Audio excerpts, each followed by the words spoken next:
Hey guys, it's Robbie K coming in with his final review of the week. We're looking at Unfriended, the dark web tonight. Or I should say today. And with it, another potential horror movie that could be awesome, or it could end up like most horror movies, forgotten in the wind except by a small following. It's Robbie's movie review coming in with a third lining, and let's get started. Now again, as we tried with the new one, Stage 1 and Stage 2 review. Unfriended Stage 1 review comes in the following. Before I get to that, let me give you a review just in case, or a trailer review just in case you haven't seen the advertisements for it. Unfriended is the dark web is essentially a premise that one of these random teens that are a combination of either good looking or scrappy looking picks up a laptop that of course doesn't belong to him, and the repercussions start coming when the owner of the laptop demands it back, leading to a deadly game of trying to bargain, plead, and do what you can to essentially handle a very tense emergency situation to protect the ones you love. I know it sounds like an old cliche, old hat, and seeing as we had another similar series called Unfriended in the about, I guess, 3 or 4 years ago, we don't know what's going to be the case in this web-based horror film. So now with the premise, let's get to kind of what Stage 1, Stage 2 reviews are. Stage 1 summary is essentially this. Unfriended Dark Web gets a little bit of a unique component because, again, it takes a unique aspect that is starting to become less unique as it grows popular. Regardless, it's interesting, it's engaging, where the real thrills and horrors come from more of how realistic this situation can be versus kind of the jump scares with it. It's a creepy basis with an actually decent, engaging plot, and that's what's going to be kind of the big components of the movie to kind of be the selling point. Works at a good pace and will give you that very quick, flash in the pan kind of superficial thrill that you might be looking for in a horror movie. At the same time, it is of course not the most unique film. It's not so much scary again as it is creepy, just for the realism component of it. So don't expect to be like on the edge of your seat ready to jump off with nightmare inducing in terms of that. No big horrors there. But overall, it's a solid addition into the horror mediocre library, which will get you your thrills. And again, maybe make you think a little bit about some of the things we take for granted. Outside of that, that's about all you got with it. That's your Stage 1. Let's head into Stage 2, which is a little more in-depth analysis. So, we start with my likes, because I always like to start on a positive end as much as I can. In terms of the likes, the coolest thing about this is, again, I absolutely love kind of the webcam approach. It works because you get to kind of see all the fun little side chats and internet searches that we kind of do when we're trying to solve a problem. And while that might not seem the most entertaining component, it actually adds that layer of engagement that you are in the problem with the actors instead of just kind of a side glancer. Now, I absolutely like this component because, again, it gets you involved, allows you to pull things out into it, and gets you, again, through a nice, unique perspective. So, kudos to that in regards to the victory in that component. In regards to kind of the premise itself, I give it a unique concept. A blend of kind of a lot of other web-based horror movies that we've seen, but with this nice little twist that, again, makes it a little more refreshing and a little more endearing to kind of put through. You can honestly enjoy the horrors and thrills from it because it's not, I gotta be careful how I use this, but it's not the over-top ridiculousness that sometimes these movies do. AKA, think about some of the monster movies we've seen, even some of the later Freddy and Jason slashers, which kind of forwent any rationale just to bring up the most insane kills that you could possibly do. It's not like that so much. So, I like the fact that it's not over the top in terms of that concept.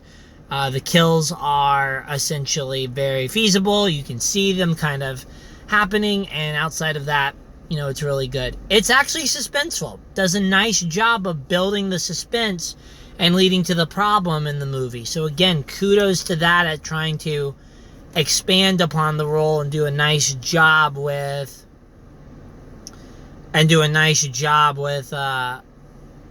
keeping you engaged, because many of these films will often take the hokey, cheesy route, and it's no longer fun at the ridiculousness of it unless you just want to laugh at the horror movie. In regards to kind of the characters, semi-engaging, so I'll give them that. But that's about all I can really say, and that's a very, very, very small like and kudos, just because it was not as fleshed out as it needed to be. But obviously it's a horror movie, so many people really don't give a darn about character development unless it's somehow linked to like the Scream movies, where there's a central protagonist always kind of crossing the various movie threshold. Outside of that, I do appreciate that it was about an hour and 20 minutes long, that the pace kept it going. So it's not a slow horror movie that makes you want to kind of pull your hair out or something else, just depending on how frustrated you are with the movie. So, outside of that, I'm absolutely fine with it. And I got to give him props for at least the twist that came in to give a new spin on the movie, to overall kind of understand why all of this was happening. Now, that's about all I can do without spoiling it so much, and those are the likes for me. The dislikes, though, are the following, and we, unfortunately have to do this not so much in saying that this is what's awful about the movie, but more of where the room for improvement is, especially if this is the Unfriended, especially if it turns out this is going to continue to be a series of kind of individual films all linked under a common theme of webcam. With Unfriended, the dark web, the first thing that comes off is, let's get back to the characters. They fall, unfortunately, many of them, under the cocky young adult window that I guess will speak to a lot of the modern audience and generation. But at the same time, it sets them up that you really don't like half of these characters just because there's nothing behind them. A second dislike is we're not fleshing out so much. They try to hint at these problems.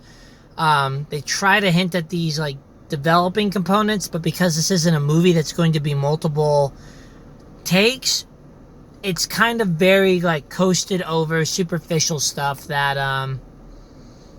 I guess gives you enough information, to be honest, but it's just nothing that you haven't seen before, and it's nothing that really adds to the script.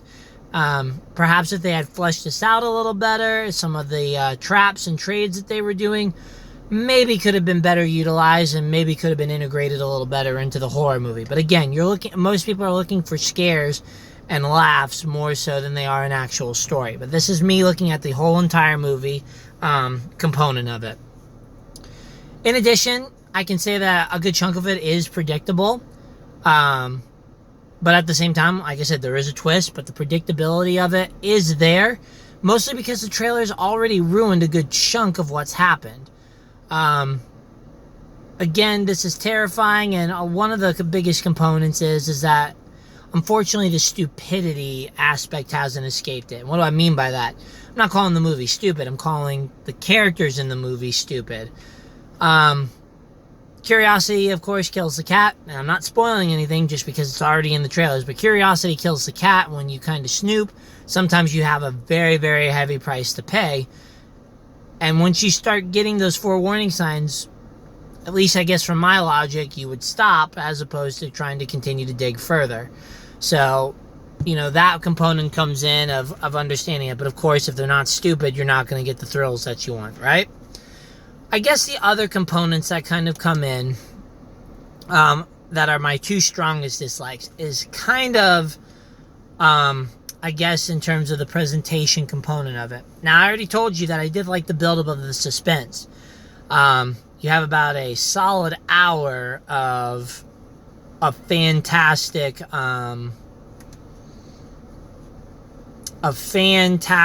build-up, suspense, digging into the mystery, trying to see what lies, I guess, in this version of the Matrix of the dark web. and seeing what in the hell these people are doing. Pardon my language. I did not mean to go that way. I know it's not the worst one. Anyway, I'm going on a tangent. Sorry. Regardless, looking at the presentation, I did like that first hour build-up. The problem is then once the, I guess, intense and thrill part starts coming in, it happens over the span of 15 minutes. And for me, I usually like, when it comes to these movies of trying to see who's going to survive and who's not, I kind of like a little more spaced out to keep the suspense of who's going to make it, as opposed to kind of this rapid, let's cram everything in now because we spent the first hour. So the first hour of the movie is a solid like. The second half is where it moves a little too fast for me, even though the twist tries to make up for it at the end. I will say that even though I do like the webcam aspect and getting all of this unique, trying to figure out what's going on, what I don't like is for the first 10 minutes, essentially just doing all this weird, this pretentious and very dragged out, unnecessary information of logging in, multiple attempts to log in. I get it. It's supposed to show that when you get a mysterious laptop and it's not automatically set out. Yeah, totally get it. But at the same time, it's 5 minutes probably could have done it. We didn't need to see the whole kit and caboodle where 10 to 15 minutes is nothing but just that attempts at logging in and getting warmed up. Okay, cool. Finally, the biggest thing is that I give them props for marketing to try to be unique. So kudos on creativity, but to put two different endings and show one ending at one movie theater and have to find the other movie theater that does it, not my idea of a good service to your fans. It's one thing to put the same movie in the same theater that you like to go to, and again, I'll give them that they're trying to drum up business for other theaters, so bravo to that. But as a service to the fans, you know, seeing two different endings now is kind of cheap if you have to go find it somewhere else, unless of course you work at a movie theater and during the ushering cleanup phase you get to see one and then go and find the other one. Okay, I'll give you props for that. But you know, this is a director's commentary / director's cut where you can kind of choose your own ending. I would have loved that for the DVD and maybe only stuck to one ending, but that's just me.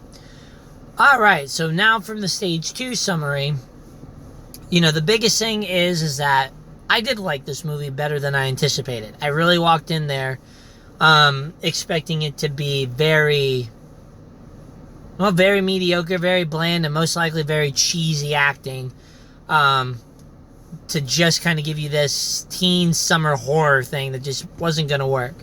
And on Avenues, I mean, it pretty much is that, but on Avenues, it gets props for making a valid attempt at trying to put some twists, some dynamic into it, and especially putting up more of a suspense thriller tone into it.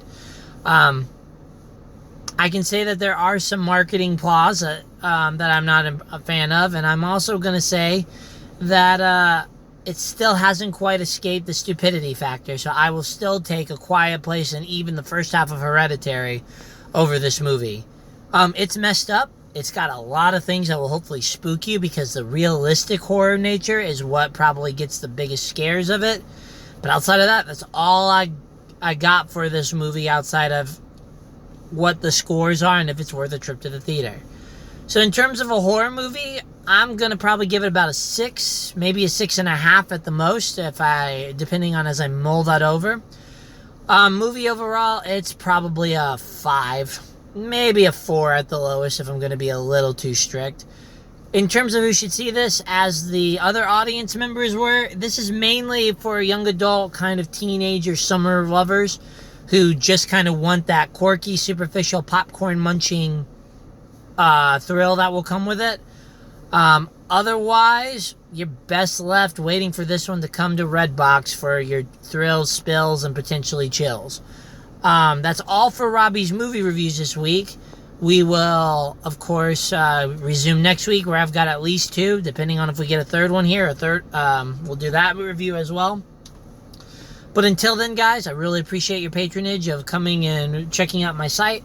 please try to spread the word, share, and let people know that I am doing these reviews to help them out. And more importantly, comment, because I'm debating on adding a stage 3 where I will reveal stuff in a spoiler component. But that's only if you guys are interested in it, so I can kind of help you out. The biggest thing is that I want to be a good service, and I want this to help people kind of with their directions, and I want to stimulate discussion on this. So any constructive criticism is welcome. Please, again, share, like, and spread about that Robbie's movie reviews are happy to help. And I will even start doing older movies that I haven't done vlogs on if you're interested, but I need requests. So please comment, like, and again, share to everyone that you can to help me kind of expand this. Until then, guys, thanks again, and I'll see you next week.